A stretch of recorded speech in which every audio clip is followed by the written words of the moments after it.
Hello my interior champions. आज मैं आपको ले जाने वाला हूं अपनी एक साइट पे, पंचशील पार्क, न्यू दिल्ली। और मेरी ये साइट कुछ ही दिनों में फाइनल होने वाली है, तो चलो देखते हैं इस साइट का प्री फाइनल टूर।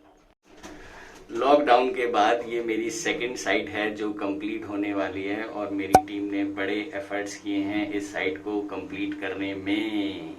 वीडियो में आगे बढ़ने से पहले अगर आप मेरे चैनल पे आए हैं पहली बार तो सब्सक्राइब कर लीजिए मेरे चैनल को और बन जाइए इंटीरियर चैंपियन, और कंधे से कंधा मिला के साथ चलिए हमारे मिशन पे, जो कि है भारत का हर घर हो सुंदर, हर घर जगमगाए। और अगर आपके हैं कोई भी सवाल इंटीरियर रेनोवेशन को लेके या इंटीरियर मटेरियल्स को लेके, तो आप इस वीडियो के कमेंट बॉक्स में डाल सकते हैं, हम आपको ज़रूर रिप्लाई करेंगे। और साथ ही साथ अगर आप जानना चाहते हैं इस इंटीरियर की कॉस्ट, तो आप हमें नीचे दिए गए ईमेल एड्रेस पे मेल कर सकते हैं, हम आपसे कॉस्ट ज़रूर शेयर करेंगे।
आई होप आपको हमारा काम पसंद आया होगा। इंटीरियर रेनोवेशन से रिलेटेड जो भी आपके सवाल हैं आप हमें शेयर कर सकते हैं कमेंट बॉक्स में। हम आपकी पूरी हेल्प करेंगे प्लानिंग से लेके एग्जीक्यूशन तक। जल्दी ही मिलूंगा एक और ऐसी ही वीडियो में। तब तक के लिए हंसते रहें, मुस्कुराते रहें और हाँ, इंटीरियर ज़रूर कराते रहें। Bye bye bye bye bye.